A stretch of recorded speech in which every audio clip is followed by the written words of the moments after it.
Good morning and good evening. Welcome to the Rendezvous with Madness Festival, day number 2. My name is Scott Miller-Berry. I'm Managing Director and part of the Film Programming Committee. Welcome to the panel discussion for the film Nasir by Arun Karthick. Rendezvous with Madness would like to acknowledge the Indigenous land on which we are presently located. In Toronto, the city's name comes from the Mohawk word Tekaronto, which can be translated loosely as where the trees meet the water. It's part of the traditional territories of many nations, the Huron-Wendat, the Haudenosaunee, the Anishinaabe, and the Mississaugas of the Credit. Workman Arts and Rendezvous with Madness recognizes this is an ongoing dialogue, and acknowledgement is just that, an acknowledgement. We are grateful to live and work on this land with all peoples, those indigenous to Turtle Island and those from all parts of the world.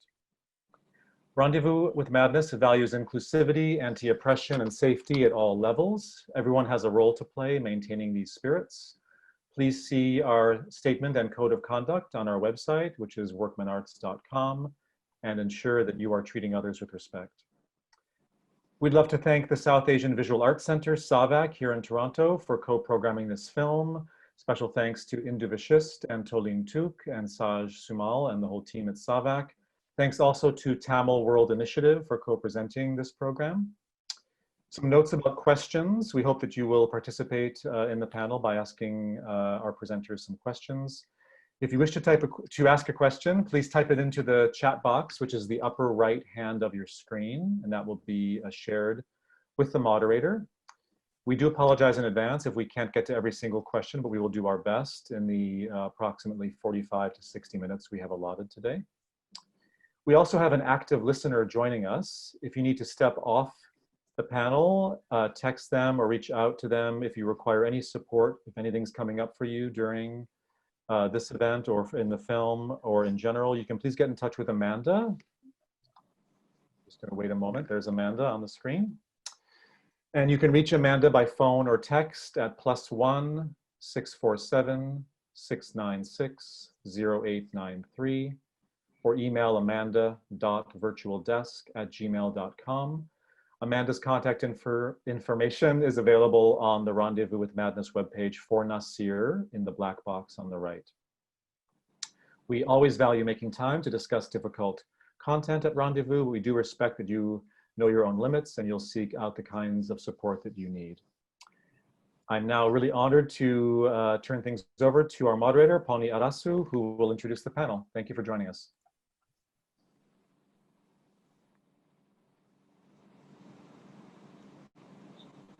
Hello, everyone. Good evening to all of us here and good morning to all of you there. I'm excited to have the opportunity to moderate another panel in Toronto. I used to live there and do a lot more of this, so I'm happy to be back in another form. So we're very excited to be talking about this film today. We have all watched it with a lot of eagerness and have been deeply moved by it. We're still hoping for the filmmaker to be able to join us, but in the meantime, I think we can begin the conversation. We actually have two pretty incredible women here who are deeply connected to various movements for social change in the South Asian region. For all of you who have watched the film, this will be sort of a accompanying text almost, what you will hear from them. I would like to begin by introducing, I think we have the filmmaker with us. Hello. Arun? Hi, hi. Oh, vanakkam, vaanga. Vanakkam. Sorry, I have some connection issues. Okay, no worries. Yeah. Yeah, we're just starting. Ponni, my name is Ponni. So I think we'll start with the introduction of our panelists for today. So to my right, shockingly in the same place as me, I know this is rare nowadays, is Sarala Emmanuel. Sarala is a long-term feminist human rights activist who's been based in Batticaloa in eastern Sri Lanka. As many of you know, Batiklo, or many of you may know, many may not, Batiklo is an area in Sri Lanka which is thoroughly mixed in terms of religious identities. And the identity of being followers of the Muslim religion is seen as an ethnicity in Sri Lanka. That's how it is broadly spoken of. So those of us who live here in Batiklo, we live in a multi-ethnic society. So it is a sprinkling of Tamil-speaking Hindu and Christian communities and Tamil-speaking Muslim communities who live with and adjacent to each other. It is in this context that we experienced bombing in a church on Easter Sunday in 2019. And Sarla will speak more about that. But before the Easter Sunday attacks, and especially after, she has been working consistently in the Muslim communities that live here, as well as among non-Muslims, with the intention of working towards peaceful coexistence of communities that have been pried apart over many, many years of war here in Sri Lanka. So that's Sarala, and who has a very deep attachment to art practice as a key element of working towards social change. We also have with us Divya Bharati, a very significant up-and-coming filmmaker in the Tamil context. She already has 2 films that are out in the public sphere on YouTube. You're welcome to please look her up and watch the films. The first film that traveled extensively in the Tamil context was on the lives of manual scavengers, a practice that still continues in the Tamil context in Tamil Nadu as well as in Sri Lanka, called Kakkus. And the second film was about a fishing community that was affected by cyclone in the southern coast. Both are online. I would urge you to look them up. And she's currently working on her 3rd film on the transgender or Aravani community who live in the Tamil context in Tamil Nadu. Welcome, Divya. And Arun needs no introduction today. We are really, really excited to have the opportunity to speak with you, Arun. We've all watched the film. And as people deeply invested in Tamil society in this and that side of the pond called the Indian Ocean, we are really, really glad you made the film. And I lived in the Coimbatore area for about 9 months for my PhD research. And so I'm very, very closely affiliated with the context in which your film is set. So I wanted to start with a question for you, Arun. And that was about why you decided to make a film on ethnic tensions across Tamil-speaking Hindu and Muslim communities in Coimbatore specifically, but more generally in Tamil Nadu, which was not what we usually see, a dramatic portrayal of communal riots and lots of gory violence that continues for 2-3 hours in a film, etc. But instead, you chose to make a film that is mostly about the everyday life of a person living in this town. If you could tell us a little bit about how this decision came about for you as an artist. Thank you. So primarily it was the short story itself which inspired me to think more about such characters. I had read the short story around 2013 or 14 when I was making my first feature. So I mean, when I had read it, immediately this character was quite captivating because the way it was written, especially in the manner it was written in second person narrative. And once I read the character, it stayed with me for a long time. Meaning the everydayness in which things were told and how it kind of grew in me. It told me that perhaps talking about political issues or about talking about point of views is not probably the best possible way to discuss an issue in itself, because once your main character himself does not identify as a, let's say, a person with a lot of political inkling or something, and I kind of related with him in ways that in ways that probably how a normal person would relate, with another working class man. So initially, the short story was quite captivating because of the way that the character was characterized. But then later on, what actually pushed me into going and doing the film was an actual riot that I had witnessed in Coimbatore in 2016. After my first film, there was a brief period of time where I was figuring out what to do next, because I kind of try to live a very modest life here, because the kind of films I make is also not very fancy and all that. So I was figuring out how to go about filmmaking. So I thought, okay, maybe I'll have a small business on the sly. So I put up a small shop and to sell coffees and sugarcane juice and all by the roadside. It was like a kiosk. And that is when in the September of 2016, on this particular day, I witnessed this 600, 700 people running down the streets and breaking down shops on either sides of the road. And by then I had known, of course, like every other person, reading about mob lynchings and a lot of these violence, perhaps in the northern part of India and other places. I had read about it, and we were constantly, encountering such things on the paper, on the internet, and everywhere.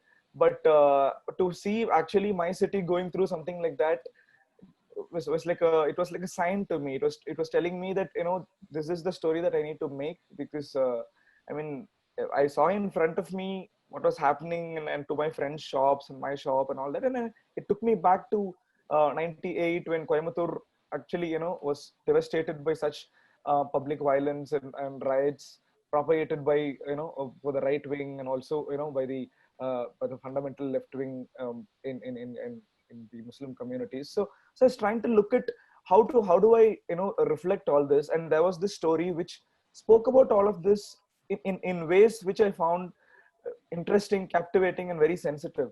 So I mean, and that is the relationship between me and the story, and that kind of brought me to the writer, and I spoke with him, and he was very open, and he told me that, yeah, please go ahead and do what you would like to do.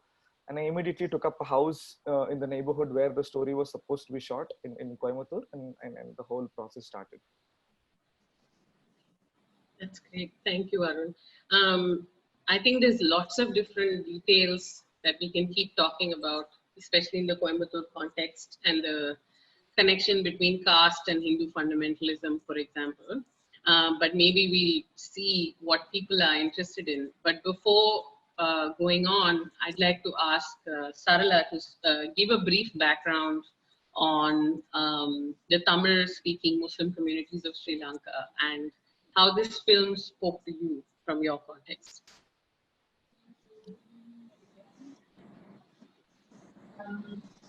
Watching this film was, I must say, it was very close to home, and it was very familiar. And I watched it some weeks ago, and I've been thinking about it, but also thinking about it from my own location and also the times that we are living in. And I think the most important thing about watching the film is that we can't watch it without confronting our own positionality.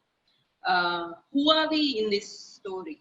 How do we connect to the web of what the story kind of unfolds to us? Not only to Nasir, but also to those men who killed him. So to say a little bit about myself, I work mainly with women and women's groups in villages and towns in the east of Sri Lanka. My everyday interactions are with Muslim and Tamil women, and we talk about how mixed and interconnected and interdependent our lives are. So to situate myself, so I watch this film as someone who doesn't fit any identity category. I don't fit a one language category, or even one category of faith, or even one ethnic category, or even location. And I am not from Batiklo. I have chosen to live here and raise children here and work here for the last 15 years.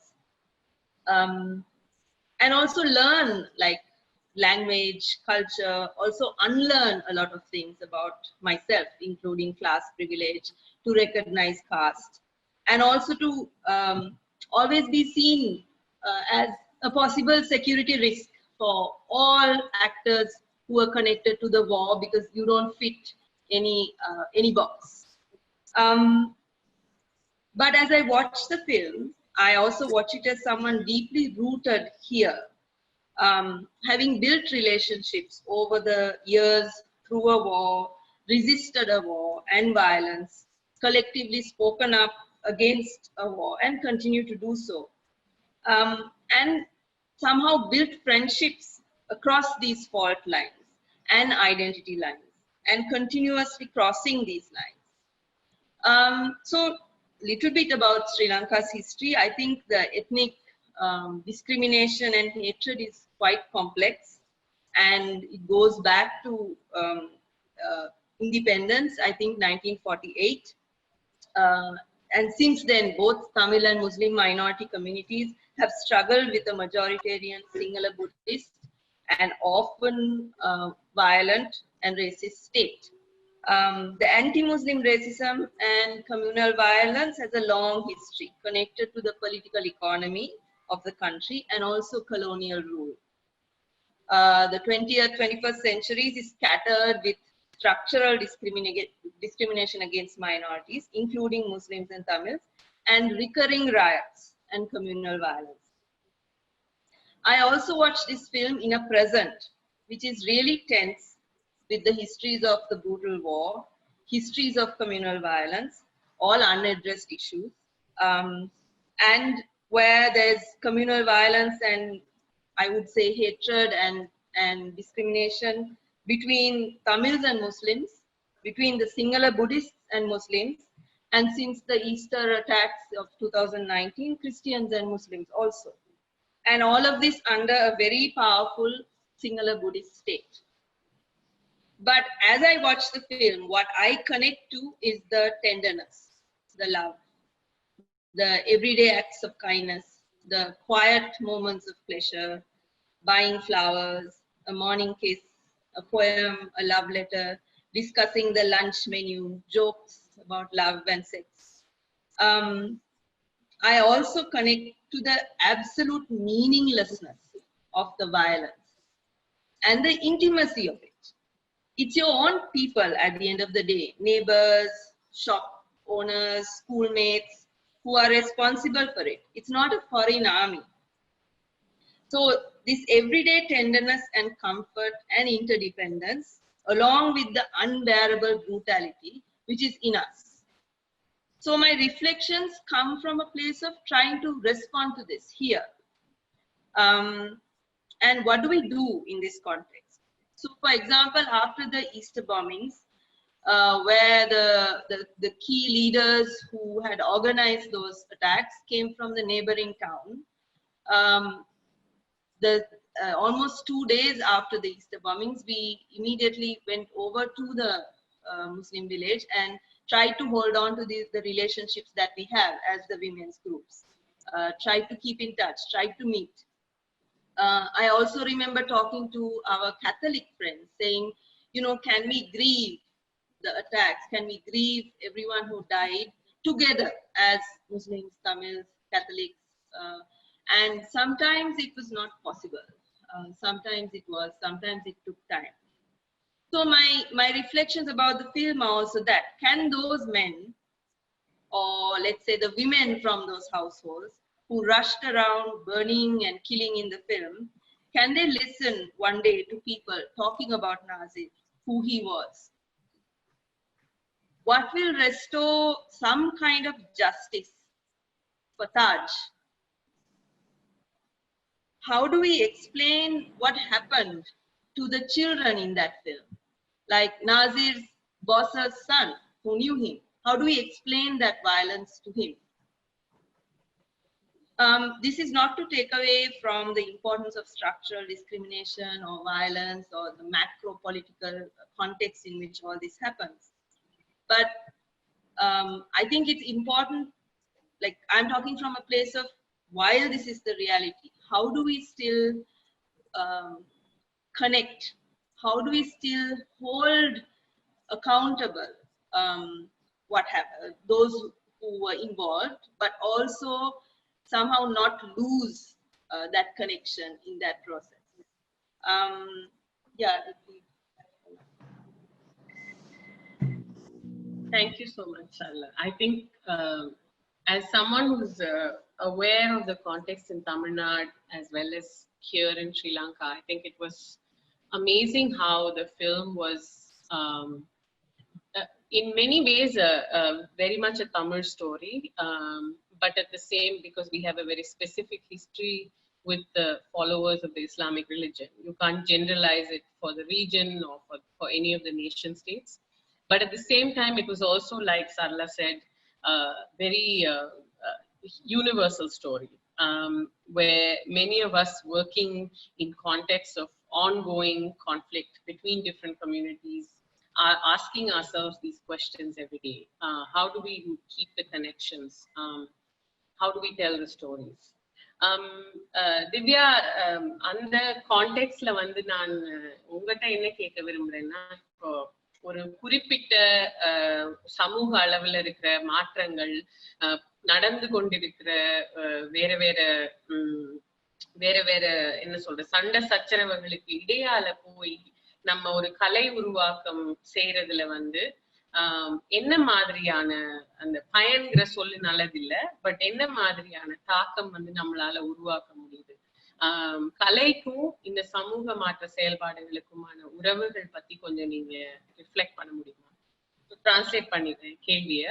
So I just asked Divya whether she could, as a person who's doing similar work as Arun and also as an activist and an artist, if she could reflect a little bit on what she thinks the role of making art is in the context of those of us who are in everyday struggles for social change, when there is ongoing conflict between and within and across communities. What does she see the role of art to be in this context? தொலை நான் பேச எப்படி ஒவ்வொரு பார்ட்டா நீங்க translate பண்ணிடுறீங்களா இல்ல டோட்டலா? ஆமா நான் நிறுத்துங்கன்னு சொல்றேன். ஓகே. ஃபர்ஸ்ட் ஆஃப் ஆல் எல்லாத்துக்கும் வணக்கம். இந்த படம் வந்து தொடர்ந்து நான் நசீர் படத்தை பத்தி தொடர்ந்து கேட்டுட்டு இருக்கிறப்ப இப்படி ஒரு வாய்ப்பு கிடைச்சது, பார்க்க முடிஞ்சது. ரொம்ப நாளுக்கு அப்புறம் ஒரு படம் பார்த்தேன். நான் வந்து வளர்ந்து வந்த விதம், நான் சினிமாவை வெறும் சினிமாவா பார்க்கல, அது வெறும் ஆர்ட் ஃபார்ம் கிடையாது, அதுக்கு ஒரு சோசியோ பொலிட்டிக்கல் இன்ஸ்டிடியூஷனா பாக்குறேன் நான். அது ரொம்ப பெரிய இம்பாக்ட் பண்ணக்கூடியது. ஒரு புத்தகம், வேற ஏதாவது பெயிண்டிங், அதெல்லாம் பண்ணாத ஒரு தாக்கத்தை ஒரு சினிமா பண்ணும். ஏன்னா அது ஒரு பெரிய விசுவல் மீடியா, ரொம்ப பவர்ஃபுல் விசுவல் மீடியா. ஸோ அதுல ரொம்ப பொறுப்பு இருக்குன்னு நினைக்கிறேன். அஸ் ஆர்டிஸ்டா, ஒரு டைரக்டரா, ஒரு சினிமாக்காரனா ரொம்ப பெரிய பொறுப்பு இருக்கு. ஏன்னா அவ்வளோ பெரிய இம்பாக்ட் பண்ணக்கூடியது. ஸோ அதை ரொம்ப சிம்பிளா, எந்த ஒரு ரொம்ப அப்பொலிட்டிக்கலா, ஒரு அரசியல் அறம் இல்லாம எடுக்கிறது முதல்ல தவறுன்னு நினைக்கிற ஆளு நான் ஒண்ணு. ஏன்னா எல்லா ஆர்டிஸ்டுக்கும் ஆர்ட் ஃபார்முக்கும் பொலிட்டிக்கல் ஸ்டாண்ட் இருக்குது. நான் இல்ல, எனக்கு பொலிட்டிக்கல், நான் ஒரு சார்பு இல்லை அப்படின்னு சொல்றது முதல்ல நான் அயோக்கியத்தனம்னு யோசிக்கிற ஆளு. ஸோ ஒவ்வொரு ஆர்ட்டுக்கும், ஆர்ட் ஃபார்முக்கும், ஆர்டிஸ்டுக்கும் ஒரு பொலிட்டிக்கல் ஸ்டாண்ட் இருக்கணும். அதெல்லாம் தொடங்குறேன் முதல்ல. So Divya says that she doesn't see making cinema as an art form that can or should responsibly be practiced as an apolitical act, because it's a powerful visual media, especially in our context, and it needs to, the responsible way to use this medium in our context would be to clarify the social political stand that we are taking as people who are engaging in this art form, and that's a primary responsibility, especially with cinema. Nazeer ஃபில்மை பொறுத்தவரைய ரொம்ப முக்கியமான விஷயம் இன்னைக்கு India மட்டும் இல்ல, உலகம் முழுக்கவே, குறிப்பா இந்தியால மோடியோட ஆட்சியின் கீழே 2014க்கு பின்னாடி இந்து முஸ்லிம் விஷயங்கிறது எவ்வளவு டென்ஸ்டா இருக்கு அப்படின்னு நமக்கு தெரியும். ஸோ அதன் மீது ஒரு படம் எடுக்கிறப்ப இன்னும் கூட நம்ம கூர்மையான கவனத்தோட இருக்கணும் அப்படிங்கறதான். நசீர் படத்தை பொறுத்தவரைய ஒரு மஜிதியோட ஈரான் சினிமாவை தமிழ் நிலத்துல பார்த்தா எப்படி இருக்கும், அப்படி ஒரு ஃபீல் கிடைக்குது. அந்த பின்னாடி இருக்கிற அட்மாஸ்பியர் சவுண்டா இருக்கட்டும், கலர் டோனா இருக்கட்டும், அந்த எஸ்தட்டிக் சென்ஸ் இருக்குல்ல, அது டெக்னிக்கலா ரொம்ப பிரில்லியண்டா இருக்குது. எஸ்தட்டிக் சென்ஸ் வைஸ் பாத்தீங்கன்னா ரொம்ப பிரில்லியண்டா இருக்குது. பட் அந்த பிரில்லியன்சி பொலிட்டிக்கலா நம்ம ஏதோ மேனிபுலேட் பண்ணுதோ அப்படின்னு எனக்கு தோணுச்சு சில இடங்கள்ல. எனக்கு தோணுது இந்த ஃபில்ம் வந்து இன்னும் கூட தெரியல அவர் எப்படி எடுத்தா. ஏன்னா நம்மளுக்கு தோழர் நண்பர் அருண் கார்த்திக் குறித்து அவருடைய ஸ்டாண்ட் அப்படிங்கறது தெரியாது, சிவபுராணம் எப்படின்னு நமக்கு தெரியாது. பட் இந்த படம் எனக்கு சில குழப்படிகளை கொடுத்தது அப்படிங்கறதா. அது இந்த குறிப்பான அரசியல் சூழல்ல இது இன்னும் கொஞ்சம் தெரியல, அது அவருக்கு ஒரு உரிமை இருக்கு. பட் எனக்கு தோணுது, ஒரு வியூவரா எனக்கு தோணுது, சில குழப்படிகளை இந்த படம் வந்து நம்ம வேற மாதிரி மிஸ்கைட் பண்ணுதோ, நான் வேற மாதிரி எல்லாம் பொருத்தி பார்க்க வேண்டியது இருக்குது. இந்த அழகியல் தன்மையும் இந்த டெக்னிக்கல் பிரில்லியன்ஸும் நம்ம ஏதோ குழப்புது, உள்ளக்குள்ள ஒரு கிரிட்டிக்கலா அணுகிறதுக்கு அது குழப்புது அப்படிங்கிற மாதிரி எனக்கு தோணுச்சு. அது என்னங்கிறது பின்னாடி சொல்றேன். So Divya said that the film, to watch the film reminds one of Majidi's Iranian films taken on Tamil Nadu's lands, in terms of the aesthetics, the background, the way that the film's visuals were created were just so stunningly beautiful. But at the same time, she also adds that whether the aesthetics creates a certain confusion about how we may think about issues that are really present in the context of the Hindu fundamentalist state that is currently running the regime in India, but also in many other parts of the world, different fundamentalist states. So given that this is such a pressing political issue, she says, while Arun has all the right to make this film however he may wish, as a viewer or a spectator, whether it creates some confusions around the politics of the issues that are being discussed. Nazeer வந்து கதாநாயகன், protagonist. So அவருக்கு தொடக்கத்துல இருந்தேவும் ஒரு wait கொடுக்க ஆரம்பிக்கிறாங்க. அவர் வந்து ரொம்ப மனைவி மீது பாசமா இருக்கிறாரு. ரொம்ப அழகா இருக்கு அந்த சீனெல்லாம். கிஸ் பண்றதா இருக்கட்டும், பொது குழாயில போய் தண்ணி பிடிச்சி தர்றதா இருக்கட்டும், அந்த சேலை எங்க விட்டு மாட்டி விடுறதா இருக்கட்டும், எல்லாமே ரொம்ப அழகா இருக்குது. அப்புறம் ஒரு மென்டலி சேலஞ்ச் அப்படி மாதிரி ஒரு குழந்தைய பாத்துக்கிறாங்க, ஒரு கேன்சர் வந்து அம்மாவை பாத்துக்கிறாங்க. ரொம்ப நல்லவர் நசீர்ன்ட்டு அங்க ஒரு சிம்பத்தி அங்கதே நம்ம தொடங்க ஆரம்பிச்சிட்டோம். சீன் பை சீனா நம்ம தொடங்க ஆரம்பிச்சிட்டோம். அதுக்கப்புறம் அந்த கடையில அவர் வேலை பார்க்கிற கடையில கூட வேலை பார்க்கிற அந்த ஃப்ரெண்டு வந்து அந்த விநாயகர் சதுர்த்தி குறித்து அவங்களுக்கு பயம் வரணும்டா, அப்படிலாம் விடக்கூடாது அப்படின்னு பேசுறப்ப கூட நம்ம நசீருக்கு எந்த கோபமும் வராது, எந்த உறுத்தலும் வராது. நசீர் சும்மா இருக்கணும். சின்னதா கூட கையை மடக்கிற மாதிரியோ இல்லைன்னா அவருக்குள்ளேயே கூட அவர் தனக்குள்ள ஒரு கோபம் வர மாதிரி அது எதுவுமே இருக்காது. நசீர் அமைதியா இருக்கணும். அந்த சுத்தி வரக்கூடிய ஹிந்து மதத்தோட அந்த ஹேட் ஸ்பீச்சஸா இருக்கட்டும், இல்லைன்னா எந்த ஹேட் ஸ்பீச்சஸ்க்கும் அவர் எந்த ரெஸ்பாண்டும் பண்ண மாட்டாரு. அவர் கவிதை சொல்லுவாரு, திடீர்னு கவிதை வாசிப்பாரு, திடீர்னு மனைவி கிட்ட அன்பா பேசுவாரு. எல்லாத்துக்கும் ஒரு அவ்வளோ மியூட் பண்ணிருக்க வேண்டிய அவசியம். அவர் ஒரு பொலிட்டிக்கலா ஒரு விஷயம் கூட பேசக்கூடாதா, டோட்டலாவே அவர் மியூட் பண்ணியாச்சு. அப்போ நசீர் வந்து ரொம்ப நல்ல முஸ்லீம், ரொம்ப பரிதாபத்துக்குரிய முஸ்லீம். சுத்தி நடக்கிற எந்த விஷயத்துக்கும் ரியாக்ட் பண்ண மாட்டாரு. ரொம்ப ரொம்ப ரொம்ப ரொம்ப ரொம்ப நல்ல முஸ்லீம், பாவப்பட்ட முஸ்லீம். ஐயோ பாவம் நசீர் அப்படிங்கிறது தொடங்கிக்கிட்டே இருக்குது. அது எதுல போய் முடிய போகுதுன்னா, ஓகே இதே சீன்ல நசீருக்கு பதிலா அதுவும் எவ்வளவு எக்ஸ்டென்சிவ், எவ்வளவு செக்குலர் முஸ்லீம் பாத்தீங்கன்னா, அந்த கடையில இருக்கக்கூடிய அந்த கிருஷ்ணரசோட சிலைக்கு மாலையை மாத்தி விடுவாரு, சாமி போட்டோவுக்கு மாலையை மாத்தி விடுவாரு. இல்ல அஸ் முஸ்லீமா நான் இதை பண்ண மாட்டேன் அப்படின்னு சொல்றதுக்கு அவருக்கு ரைட் இருக்கு. இல்லைன்னா என்னுடைய மத நம்பிக்கை வேற அப்படின்னு சொல்றதுக்கும் ரைட் இருக்கு. அவருடைய பொலிட்டிக்கலா ஒரு சார்பு எடுக்கிறதுக்கோ மத ரீதியா ஒரு சார்பு எடுக்கிறதுக்கோ ஒரு ரைட் இருக்குது. பட் ஆனா டோட்டலா மியூட் பண்ணியாச்சு. அவர் காலைல எழுந்ததும் இளையராஜாவுடைய பனிவிடும் மலர் வளம் பாட்டை கேட்பாரு, மத்தியானம் ஆஃப்டர்நூன்ல வந்து கசல்ஸ் கேட்பாரு. Translate பண்ணிடுறேன். So Divya is raising some questions about the construction of Nasir as a character. And essentially she is pointing out to the sort of the very aesthetics and the everyday elements that Sarla actually spoke of as being really lovely about the film, as contributing towards a character who is rather muted as a Muslim person and who may be called a good Muslim, quote unquote. And in that context, whether he did not have anything to say about the Hindu fundamentalist discourse that was happening around him. And in fact, the character goes out of his way to portray the secularness of himself by kind of putting flowers onto gods across all religions, etc. So that's the critique that Divya is posing to Arun. Arun பதில் சொல்லலாமா திவ்யா? அடுத்தது நீங்க கொஞ்சம் உங்க work பத்தி பேச முடிஞ்சாலும் நல்லா இருக்கும். அருண் பதில் சொல்லலாமா நீங்க சொல்றது? இல்ல ஒரே ஒரு விஷயம், இல்ல ஒரே ஒரு முறை இன்னொரு விஷயத்த நான் ஆட் பண்ணிக்கிறேன். இதே இடத்துல அவரு பாத்தீங்கன்னா படம் முழுக்கவே அந்த ஹேட் ஸ்பீச்சஸ் ரெண்டு சைடும் ஈக்குவல் கிடையாது. முஸ்லிம் மதத்துல இருந்து வர அந்த ஏரியாக்குள்ள இருந்து வர்றது பாத்தீங்கன்னா குல்லா அணியிறது, குல்லா அணியாம இருக்கிறது, அது குறித்து அது ஒரு ரொம்ப மத ரீதியான ஒரு பிரசங்கமா இருக்கும். ஆனா இந்து ஏரியால வரக்கூடியது வந்து ரொம்ப அழகா நேரடியான அரசியல் பேசுது, அதை ஹைலைட் பண்றாங்க. விநாயகர் தமிழ்நாட்டு கடவுள் இல்லைன்னா அல்லாஹ் மட்டும் என்ன பக்கத்தூர் கடவுளா அப்படிங்கறத ரொம்ப பதிய வைக்கிறாங்க. அதுவும் இது ஒரே மாதிரியான வெறுப்பு பேச்சுகள்னு சொல்லிட்டு நம்மளால கடக்க முடியல. முதல் விஷயம். இதே இடத்துல நசீர் ஒரு இஸ்லாம் மதத்துடைய ஏதோ ஒரு அமைப்பு ரீதியான ஒரு ஆள் ஒரு பொலிட்டிக்கல் ஸ்டேட்மெண்ட் விட்டாரு.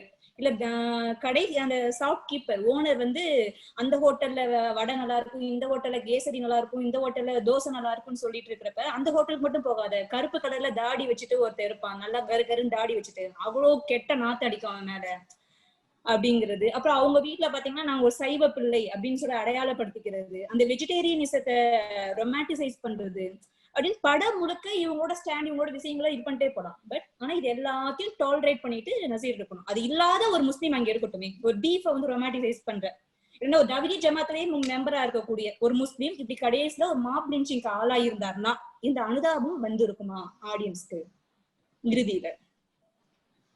I think the question that Divya is posing is a continuation of the last comment, to essentially talk about how through the entire film there are certain moments where there is a comparison between Hindu fundamentalist actions and fundamentalist tendencies amidst Muslim communities, and whether it might be dangerous to pose those things as happening parallelly, given the power dynamics between these two sort of political processes, as it were, in the current context, and how there is I guess the basic question she's asking is, if Nasir was not such a tolerant Muslim, if he was somebody who didn't sort of put up with all the fundamentalism around him and instead romanticized beef eating, for example, which is being violently attacked by Hindu right-wing fundamentalist forces in India, or if he was the kind of Muslim who wasn't as good, then would there have been the same kind of sympathy for this character having been killed in the film among audiences?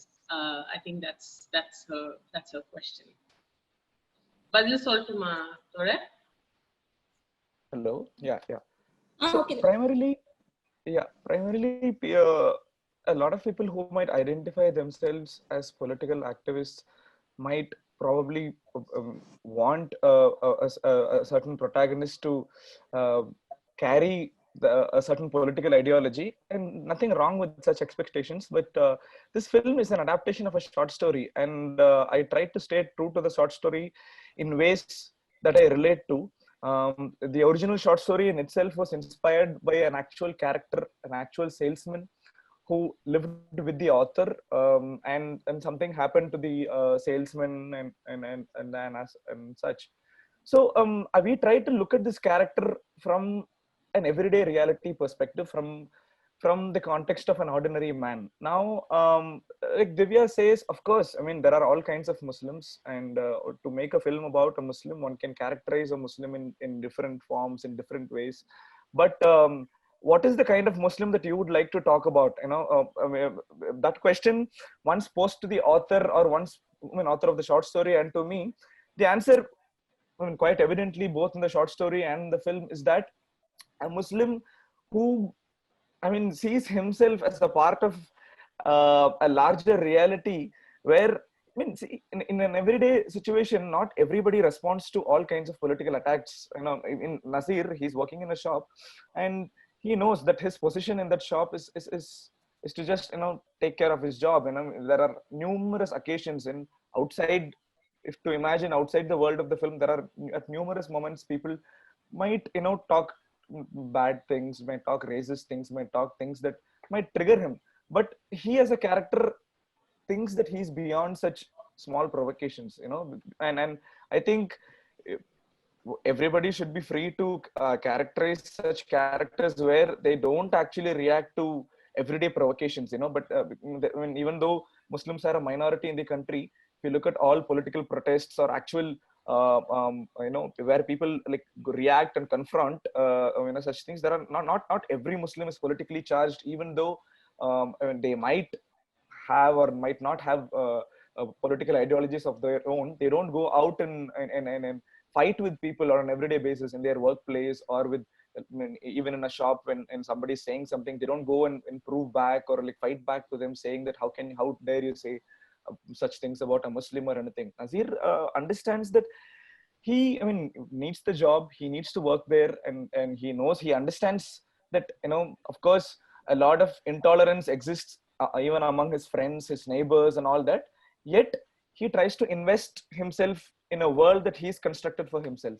And the whole discourse about good Muslim, bad Muslim, we wanted to show an ordinary man, a man who loves his wife, a man who who loves his jobs, or at least tries to not complain. I don't see that as necessarily good qualities. These are very ordinary and real qualities. What is good and bad is again a perception thing. We didn't try to make decisions that would bring sympathy to the viewer. There are various ways in which one could create sympathy on screen, but certainly not. I mean, that was not one of our priorities, because given the nature of the film and the tone of the film, sympathy was nowhere. And even in the way that we ended the film, or we wanted to show violence, or in ways which in other frictions and all that, it was not. We were never trying to take a sympathetic angle. But if that is what comes through, then I mean, I don't know. It's not. It was not our intention. But yeah, it was an interesting question, talking about, I mean, how do you create sympathy, or how do you read such characters? Because this goodness that people might feel that has been like forced in the film is probably a perception thing, where we always have ideas of how a political person should be, or how how a good person should be, or how a bad person should be, or how, when Divya was mentioning that Nasir could have like closed his fist, or tried to do something, tried to resist some things that are being spoken against him, but when perhaps that is his politics, that he doesn't believe in such physical resistance, or just giving it back to someone in a conversation, or he's a person who's invested in his own world, and I think everybody has every right to belong to their own world. And of course, a Tabligh Jamaat Muslim being killed, or any Muslim being killed, or any man being killed is very violent, and that is what the film tries to speak about. It's not about a good Muslim dying, because the fact that Nasir comes out as a romantic and good person is only in our perception per se, and not necessarily a characterized version of evoking sympathy or anything. So I don't know. I mean, these are. See, it is also a matter of how we look at cinema, how we look at life, and what we are interested in cinema. Because the aesthetic decisions which are confusing, Divya says, are, to me and to a lot of people, very clear in the film. Like there is, I mean, the political standing of the film, of the author, of myself, is very clear. That I find this as, especially when Podni was talking about the meaninglessness of violence, I would term it as the randomness of violence, because that mob would have killed any Muslim on the street, whether he had political leaning or not, whether he was a good Muslim, bad Muslim, in whatever way you want to understand or perceive him. To the right wing or to the mob, he's just a Muslim, and that is all they need to kill him. So that is what the film stresses on. Whether you like ghazals, you hear Ilayaraja, whether you don't hear Ilayaraja, whether you yourself as a Muslim have hurt or had an argument with a Hindu person in the morning, whether you did that or not, whether you kissed your wife or not, you would still eventually be killed. So we didn't want to make a film where we are kind of constantly telling who the antagonist is, because in this case you never know who the antagonist is. Like Ponni said, these are your neighbors. They could at any moment, from morning. Oh, sorry, Sarala.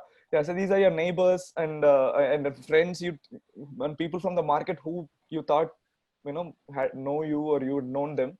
But then it just requires one provocation from their part to, and also Divya was talking about the imbalance in the political commentary in the background and sound when the characters are walking through. See, that was a clearly, it was an intended imbalance that we wanted to reflect. The 2.5 years that I spent in the location was to try and understand what an everyday Muslim talks or feels or does. An everyday Muslim, in the sense, there are all kinds of people in this world. Like in any community, people, their psychology and what they would or they might not do are of different this thing. But not every Muslim I lived in a Muslim community where I was the only non-Muslim person living in a Muslim house for 2.5 years in the actual streets where the riot happened. So not everybody, carries around propagating their political leaning. People, at the end of the day, he wants to, they want to hold on to their jobs, not at the cost of losing their self-respect. Nasir definitely doesn't lose his self-respect directly, even though things were being spoken about his community. Nasir, of course, he's a person who holds his self-respect, but that doesn't mean that he's going to fight with, others.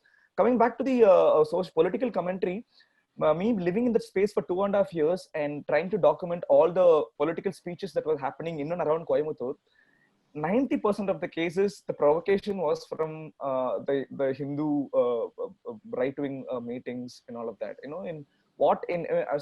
We have documented at length all the Friday, Saturday sermons from the mosque, and also different stage speeches around that area from the Hindu right-wing communities. In fact, I have toned down a lot of aspects, a lot of provocative aspects that the Hindu community spoke. But on the other hand, having been provoked so much, yet the Muslim community in that particular area, did not. Maybe there are some fundamental speeches where the Muslim community also get back provoking the Hindu community. But in most of the cases, these guys were talking about issues pertaining to their own religion, or trying to kind of trying to find problems and trying to address problems within their community. But in most cases, it was actually the Hindu community that was provoking them. So there is an imbalance in life, and which is why we are talking about it in the first place, which is why such mob violence happens, because there's a heavy imbalance, not just because of the right-wing rule in the country, but because also of the mentalities of people, and how the way things are kind of growing, this growing intolerance is definitely imbalanced. So why would you expect a balanced sequence? Why would you expect me to give equal weightage to what is being spoken about Hindu thing and the Muslim thing? So that it's definitely not balanced. Yeah. And what becomes like, one thing I would like to say is, of course, every author or a filmmaker needs to have a position, and the position that we have taken in the film is quite clear. So now, no differences on that. But what becomes or what is not art is not for me to say. It's only for the viewer to say. I don't start creating something thinking that I'm going to make art, or I don't know what that means, because I'm trying to tell a story. Is it art or it is not art, or if my cinema is an art form or not? It is for the viewer to decide. It is his perception that makes it art, and not my work per se, or not what because I think that, like Barth says, the author is dead once I've made it. So I don't the aesthetic decisions that you think that are confusing you are not done just for artistic indulgence, because there are numerous points in the film we could have indulged artistically, deeply, with whatever spatial and different kind of coordinates that one might engage in the film. But that's my response, that what we might expect out of films, or we might expect out of characters, is also highly charged by our political reading of the world. So that the authors and my relation to this character and to the politics was to trying to see ourselves, in it, in what way that I see myself in Nasir. And I think that is what has actually seeped through the film. So, in the Zoom thing, it's easy to forget that there are audiences, other people from across different contexts that are watching. And I think this is actually a very vibrant discussion on different approaches to art and politics. And I don't make films. I don't think I'll ever make a film. It looks too hard. I do live theater. But basically, I think in response to both what Divya and Arun have said, I think it's important to not force any one vision onto the art that we're making from the perspective of those who are viewing the film. And I think the thing about Nasir, which I liked, is that while I may, rationally share many of the critiques that Divya is putting forth, the film and its aesthetic and the story didn't feel forced to me. I think it can feel forced either way. And I think there is a different film that needs to be made about a Muslim who is radicalized by those voices all around us. And in terms of him being okay with practices to do with Hindu religion per se, non-fundamentalist practices, just putting flowers onto an idol, etc., is that it also shows the Hinduized cultural context in which we end up living in many different places in India and in South Asia. And for me, for portrayals of Muslim lives in India, it's really important that we show that as well, that although it is a mixed community of people, there can be a general Hinduization of spaces that have happened because of socio-economic and political reasons. So just to say, and I want to use the word authenticity, but I don't mean it in the sense of purity or one reality being higher than the other, but in terms of as you're watching the film, whether it is able to ring true for you, whether it's able to touch a chord in you. And I think the two things can coexist. It can touch a chord in you, but at the same time, you can also wish that the film had a more less mute Muslim person as well, or that there was another film about another kind of Muslim person as well. I think the two can coexist, and I don't think we necessarily need this dichotomy. And that, I think that's precisely the power of art in practices of social change, that we don't have to settle for either or, and we are able to show the complexity of life.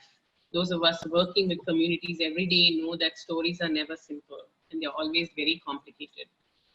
So there's a question for Arun. I guess two related questions. What was filming in the area like? And what were the biggest challenges of adapting the story to a film? Filming in that area was difficult because it was very populated space. The story is set in the heart of the city where there are so many shops, and it's the bazaar area. So and also the place where Nasir lives, it is right besides the market. So it's heavily populated for one thing. So we had to, and getting permissions to shoot in the street was almost impossible because all those spaces had history of violence, and police were not comfortable with anybody, making a film in that area. So that was part of the reason why I spent the 2.5 years trying to understand which kind of spaces that I would like to shoot, which would evoke the kind of feelings that I was trying to evoke. So shooting in that particular shop or that bazaar streets was difficult because of the kind of the mise-en-scène choices that we made, because we wanted a very constructed world, because Nasir is a very orderly person. He not just because he's a salesman, he's also a person who likes to keep things clean, and there is an order in his life. So I wanted this order to be reflected in the form of the film, so therefore we were not going to just go around and take shots that we would take, like when handheld camera in a kind of a rushed this thing. So we wanted it to be a very constructed and kind of like for things to also emerge at the same time. A lot of the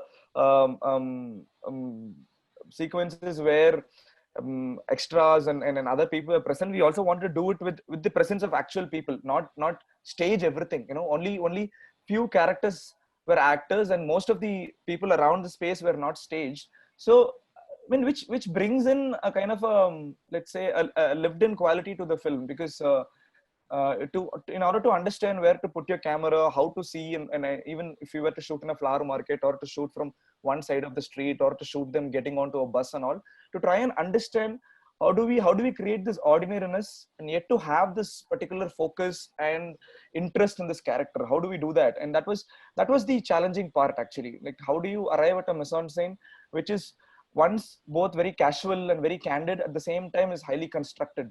So that was the challenging part, to kind of negotiate the actual space, to negotiate the problem of traffic and so many people, and not to get all kinds of sounds in your this thing, and just to kind of single out your character amidst such crowded spaces. And that was the reason why we chose this aspect ratio also, to kind of reduce the information and to bring focus on this particular main character, and to not indulge in the overall space, because there are too many things that might distract us in the city from the telling of this one particular character story. So the challenge was to physically, like, make this film in that particular location, in this such as populated space, and secondly, to maintain the sensitivity of the character. Even though Divya might call this as a muted Muslim, I thought this was a Muslim with different kinds of feelings about different kinds of people, and he, I mean, the way he feels about his own friends, or other people who do not probably react well with him, and all. When he's a sensitive character, whether he is good or bad, it is for us to read.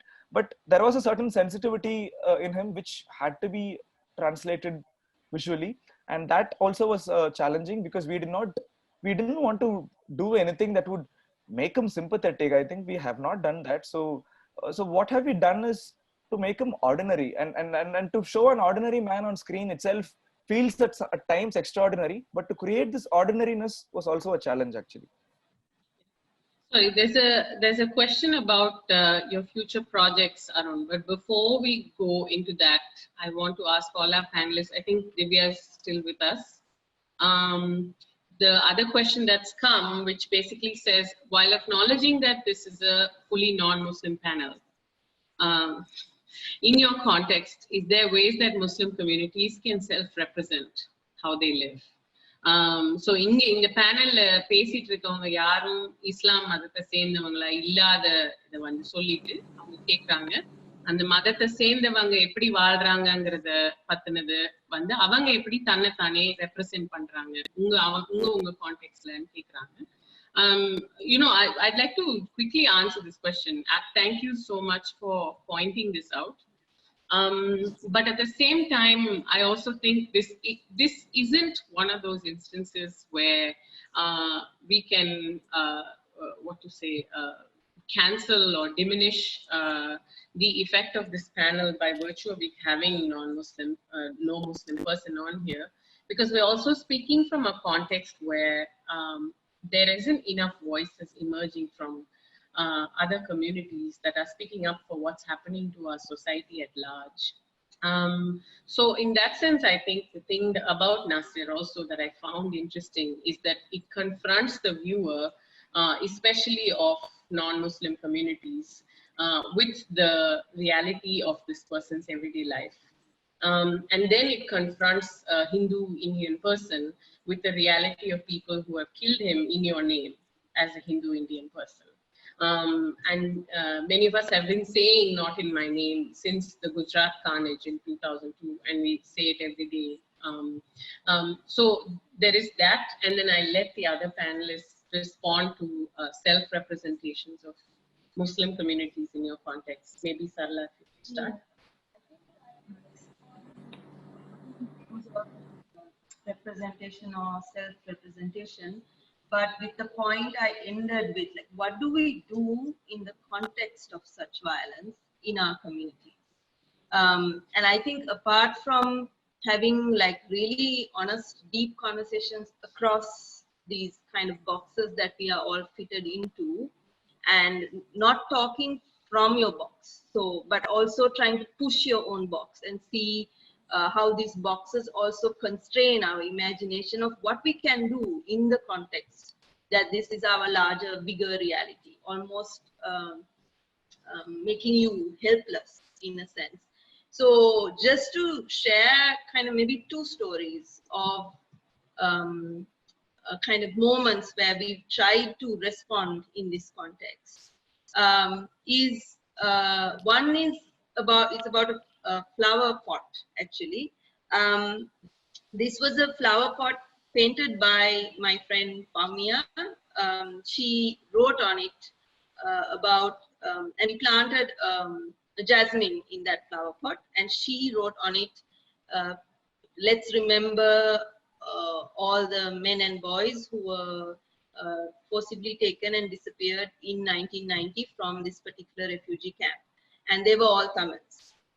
And she's the one who painted that pot and wrote that pot. And together we planted it. And given the overall context where this kind of, even to remember those more than 150 men and Tamil boys who were taken from that refugee camp, where the broader context where it's not even allowed to remember that day, this pot was taken at 4 in the morning and placed in a public space.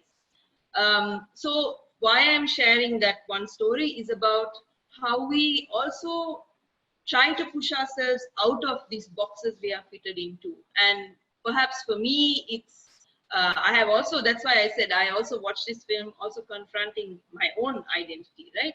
And that would be my question to Arun, who are you in this film, right? The second story is about two friends, Asifa and Madhu. Madhu is Tamil, Asifa is Muslim. Asifa writes her life, one day, ordinary, everyday things that she does as a young woman who has to look after a household of 15 people from morning till the time she sleeps. And it was made into a performance. And she works with Madhu, who performs her. And Madhu has to literally internalize in her body what is it like to be Asifa? How do you move? How do you move in a different dress? How do you move with a shawl in your everyday, like how you do your cooking, your washing, looking after your brothers and sisters, etc. And it's that deep, like where you actually have to understand and learn, like in your own body, how it's like to be someone else who has grown up differently from you. And that relationship between the two of them, at the end of it, it created this beautiful piece. So for me, art broadly, whether it's a flower pot or whether it's a small creative piece about one day in the life of Asifa, gives this space to really understand what it's like. And with that understanding comes the possibility to challenge this kind of brutal violence. Arun, when you speak of Nasir and you speak of the mob. Like there are also people who will have lives just probably pretty much the same as Nasir in their everyday challenges, economic, trying to, you know, being in debt, looking, I don't know, I mean, if they're from the same community at the end of the day, broadly speaking, right? But unless those conversations can happen, those connections can be made, and the interactions that you show every day, for me, that was what, like, because they are old friendships almost. He introduces Taj to the woman he buys flowers from because he knows her. And like there's the everyday interaction with the woman who makes idli, the woman who makes the tea. So these connections gives us the space to say that, you know, we are not going to get like pushed into these boxes of Tamil Muslim, or even if we are there, we will push the boundaries of that and maintain the connections as a way of living differently, as a way of challenging what's going on at an everyday, ordinary, interconnected level. And I think for me, that would be my response on, in terms of how you respond to the broad kind of communal tensions, violence, politics that we are living in different countries.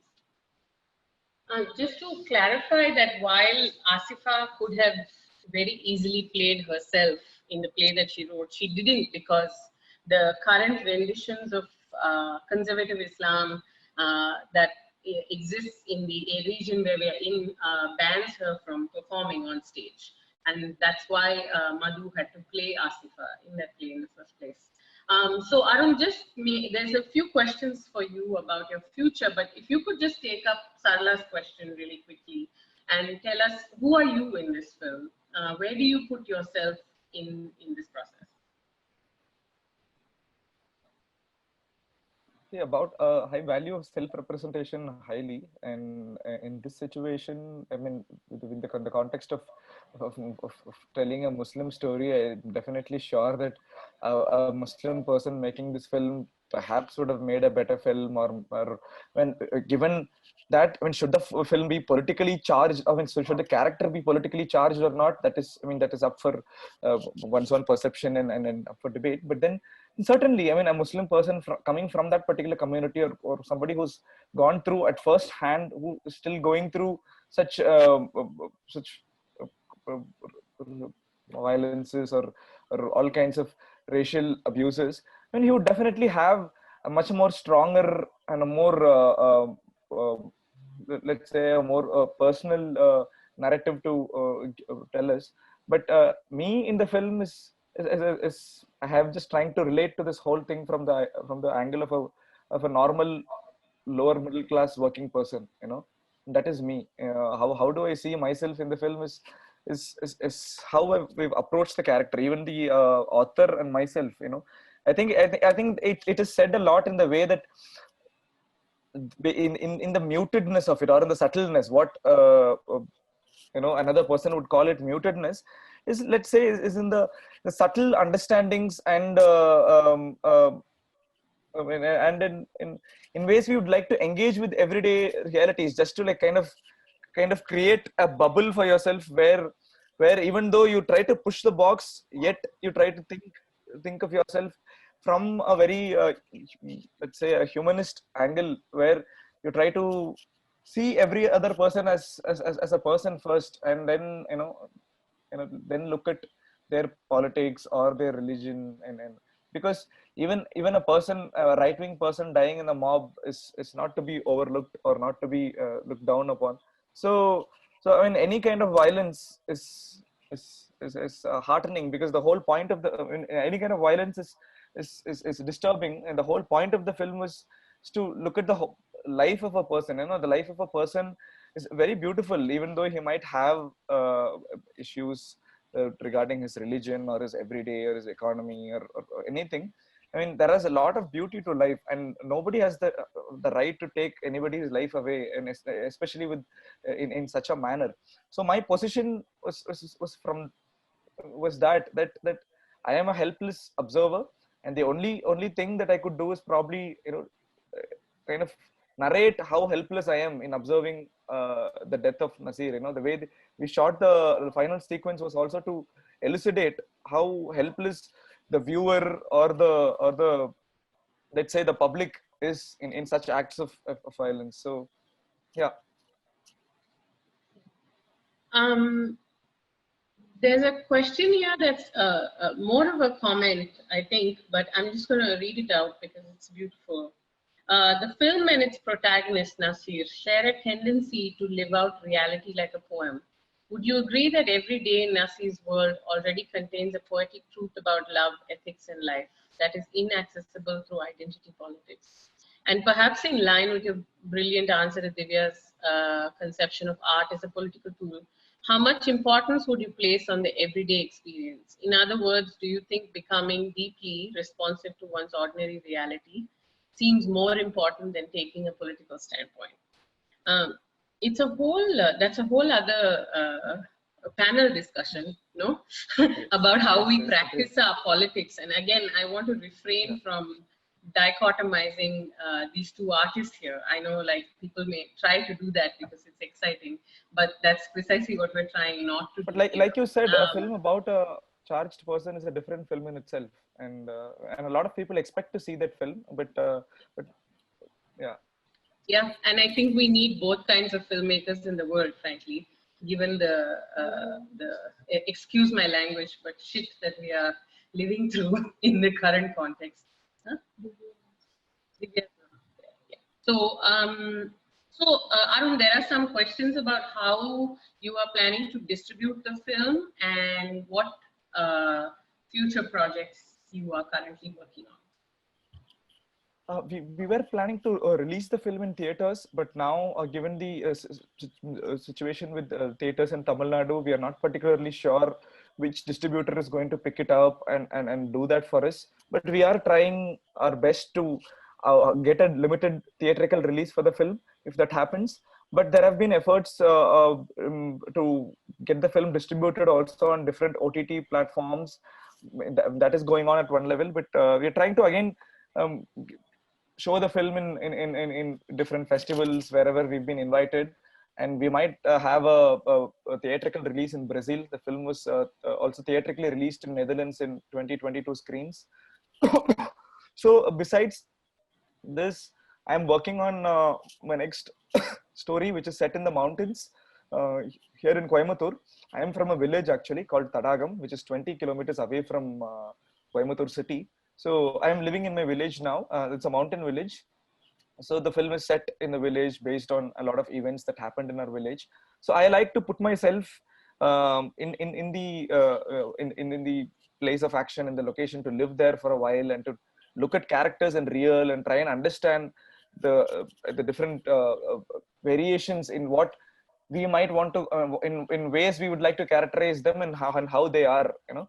So yeah, I get a lot of inspiration from real life, from real characters, and that's how I like to build my films. So I'm already here in a space where I can do that, and I can, you know, get inspired from these people and try to tell their stories. So yeah, I'm working on a film that will be made in my village. It's a village drama. So I mean, that is all I can say now. I hope I'll be able to tell more. Exciting. We look forward to it. I think this film would have had a whole other life if it had had a theatrical release.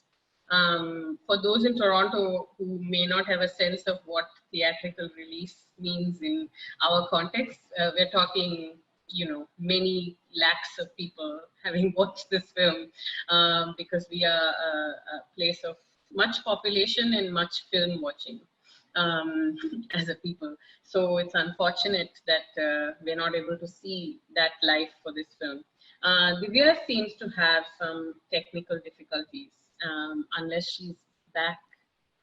Let me just check. Doesn't seem like it.